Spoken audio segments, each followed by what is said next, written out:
Good afternoon, good morning, good evening. This is a sore sight to many Zimbabweans. In 2008, this was a commonplace sight. Big supermarkets like a OK with their shelves completely empty. And it is unbelievable that we are back again to that. This is a nightmare. Ben. Good day to you and good day to our viewers. Thank you for joining us. I mean, this should be something that it shouldn't come as a surprise. We know the state of our economy right now. We know that the level of corruption that is happening at the moment is at an unprecedented level. So, to me, I am not very shocked to find that the informal sector has swallowed up the formal sector. The writing was on the wall for years now. And we must remember human beings adapt. If you create harsh conditions, they will adapt. Just like water will find a way to flow out. Human beings adapt. And now, unfortunately, you know, the formal sector is in a mess, is in a shambles. Years and years of neglect. The writing, like I said, was on the wall, but we chose to ignore it.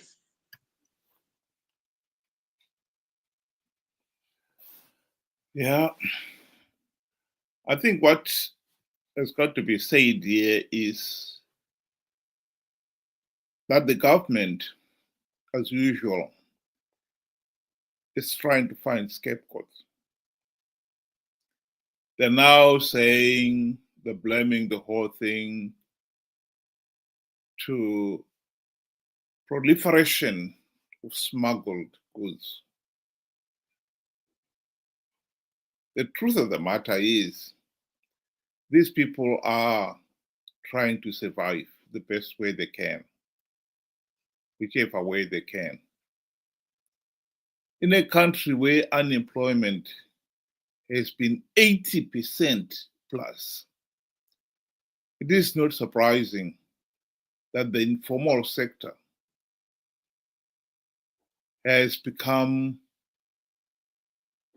a strong player. Everybody now is in the informal sector. The trouble with the informal sector is that it is near impossible to regulate. Most of these people have got very little. Their entire stock is no more than what they've got in their basket for the day. A few worth maybe $100, that's it. No nation can thrive under those conditions. Those people are living from hand to mouth. The country should have revived the economy, and that has not happened. When Mnangagwa got into office following the 2017 military coup, he was cocksure he was going to kickstart the economy. His Zimbabwe is open for business. He was sure was going to attract investors. They were going to flood in and kickstart the economy. It didn't happen. For one thing, Mnangagwa promised to stamp out corruption. He failed to do so. He promised to hold free, fair, and credible elections. 2018 elections were rigged, a clear sign that Zimbabwe was still a pariah state. And therefore, then we should not be surprised that the economy has struggled on these last 7 years and is back to intensive care unit. This is just a nightmare. I mean, we cannot ignore. I'll give you an example. We had Zimbabwe, passenger bus company, Zupco, if I may say, that had been running, and servicing different areas for quite some time in the 90s.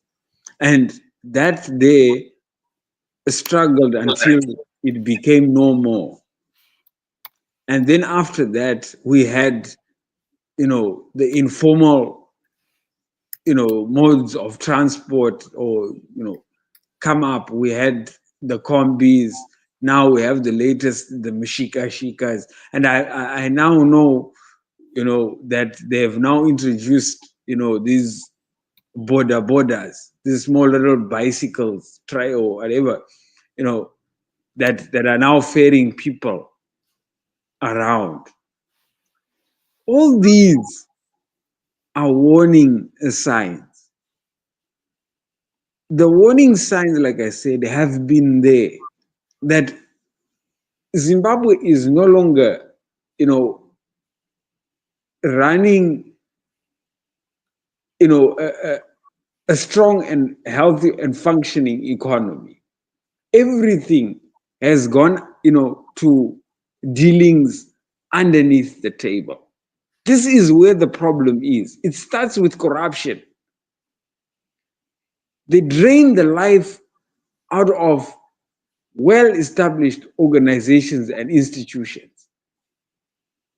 And after that, they use that same funding that they've drained from good, well-run businesses to push their own little,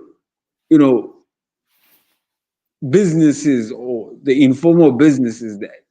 Mark my words, behind all these informal, tuck shops, musikas and everything, the ones that are flourishing the most, there is somebody from the top that is involved, that is funding it.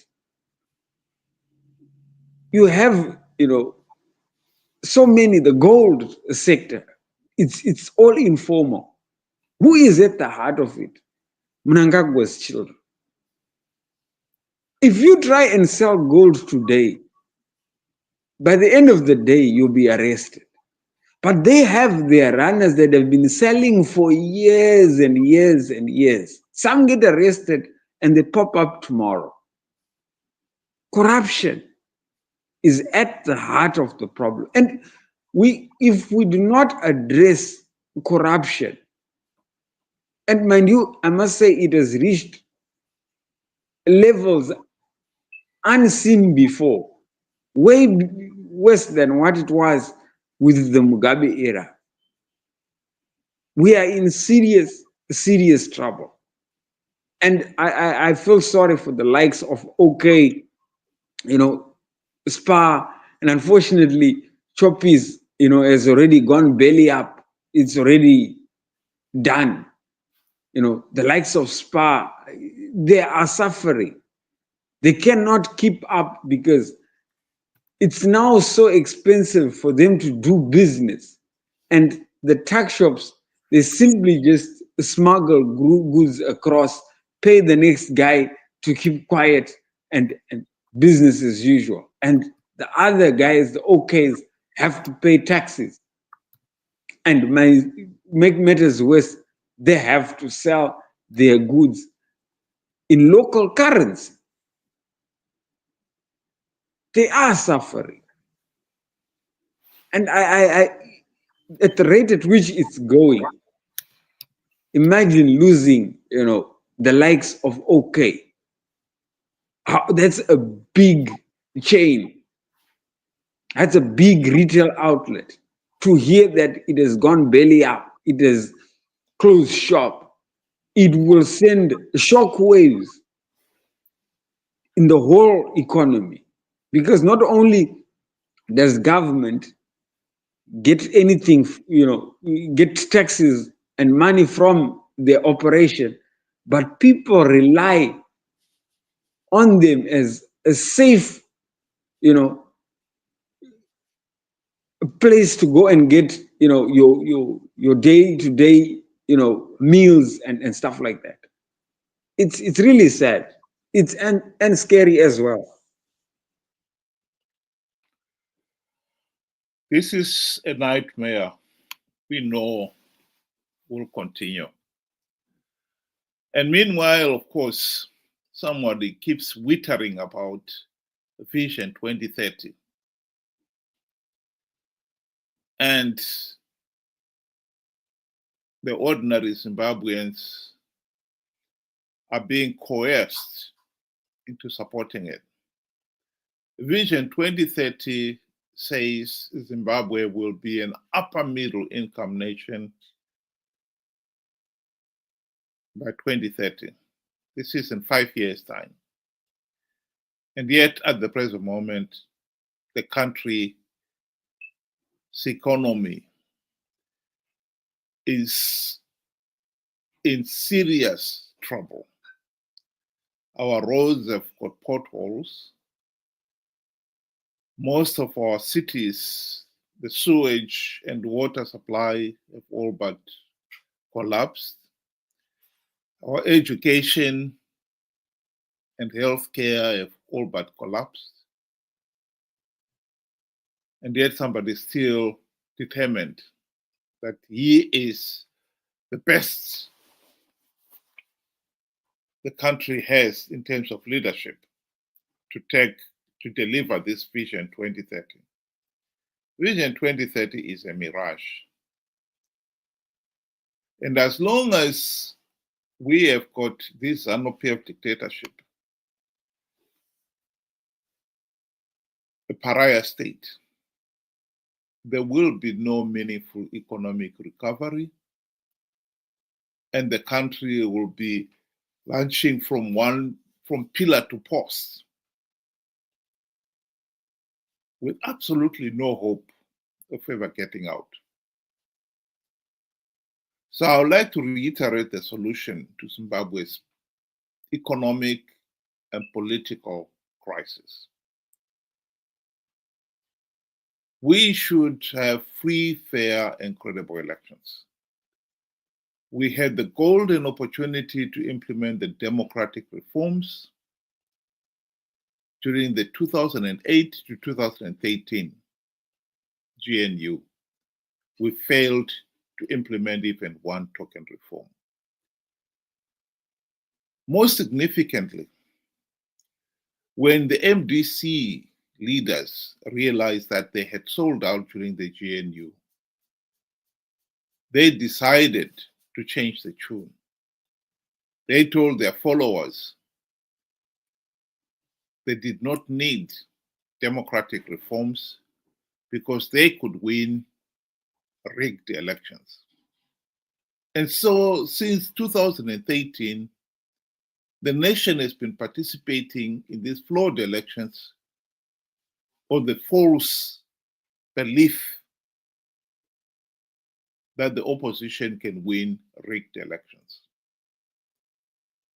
Nelson Chamisa lied in the 2023 elections, for instance, saying that he had plugged all the vote rigging loopholes to con his supporters to participate in those flawed elections. The people of Zimbabwe have been slow to realize that they are being conned. It is shocking that some out there still refuse to accept that Chamisa conned them. The truth is, he did con them. And the failure to accept That simple reality is at the heart of why Zimbabwe is still stuck. Because that lie in 2023 was not the first time he said it. He lied in 2018. If people had switched on then and realized it, they would have avoided being conned to participate in 2023. Because when you participate after you've been warned that these elections are flawed and you still insist to participate, the message is very simple. You've taken a gamble and you've lost. And some people have been saying, oh, why didn't SADC, for instance, deny ZANU-PF political legitimacy? Why should SADC do that when you yourself are the ones who insisted in participating in these flawed elections? At the present moment, Zimbabwe is facing the 2028 elections, which ZANU-PF is trying to avoid by pushing through a constitutional amendment to allow the party to postpone elections. The fight has shifted from elections to referendum. The only hope of stopping the referendum, the amendment going through, is not participating, is by making sure we do not participate in a flawed process. There will be pressure to participate. Opposition leaders are already queuing up, saying that they will campaign for a no vote and ZANU-PF will be defeated. Why would you participate in a process that is so flawed, so illegal, that SADC, the AU, they've condemned it? Surely the rational position is to stand up and say, no, we are not going to participate in a flawed process. It is for ZANU-PF, they've got a legal obligation to the nation to make sure that elections are free, fair, and credible. These referendums are free, fair, and credible, and are a true reflection of the democratic wishes of the people of Zimbabwe. If we already have evidence that ZANU-PF rigged 2023 elections, SADC have confirmed it, AU have confirmed it, why are we agreeing to go in a referendum which we know ZANU-PF is rigging? Indeed, they've already started rigging.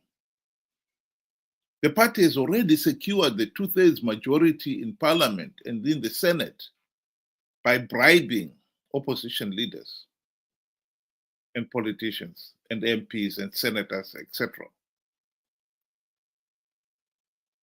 This is the battleground. We should know how to respond to it. The issue of the economy, the empty shelves, will only be solved once we have solved the political problem underlying these problems. As long as ZANU-PF remains in power, as long as Zimbabwe remains a pariah state, these economic challenges will come back again and again and again. It's high time we did the right thing for a change. Focus on returning the people's power to a meaningful say in the governance of the country. That is the number one priority right now. Thank you very much. Ben, do you want to give your closing remarks? Thank you. In closing, I would want to say there is no vision 2030. There was never vision 2030. I'll give you a practical example. right? Somebody says they want to bake you a cake. You would expect to see ingredients being laid out. There are no ingredients towards building Vision 2030, 5 years after its mention. It cannot just pop up overnight and then, voila, you have Vision 2030 or you have your cake. And the signs are clear as day. If you see okay empty like that, how do you build on a vision, on emptiness? We have to ask ourselves, where are the ingredients to show that we are moving towards an upper middle income when 90% of the people are unemployed and are running, the informal sector? How then do you measure your progress towards that attaining that vision? So I believe there needs to be a foundation for us to be able to attain such a vision, an upper middle income economy. There has to be the groundwork, there has to be a foundation upon which we can build, towards that progress. There is nothing. 5 years after Mnangagwa took over, ladies and gentlemen, like what Wilbert said there, we have to dig deep to the root cause of our problem. And our problem is more political than any other. Our political environment is rotten, and we need to chop that off. And then only we can start thinking about fixing the economy and the other sectors. With that, I thank you. Thank you very much, Ben. Thank you very much for those of you who were able to join us. I hope you'll be able to do so again in future. 6 o'clock UK time, 8 o'clock Zimbabwean time. I posted a link there, which I'm sorry it was late, but in future I'll try to make sure that we post it very early on for those of you who may want to join and have their say in the discussion. But otherwise, thank you very much for joining us tonight, and I hope you'll be able to do it again in the future. Good night.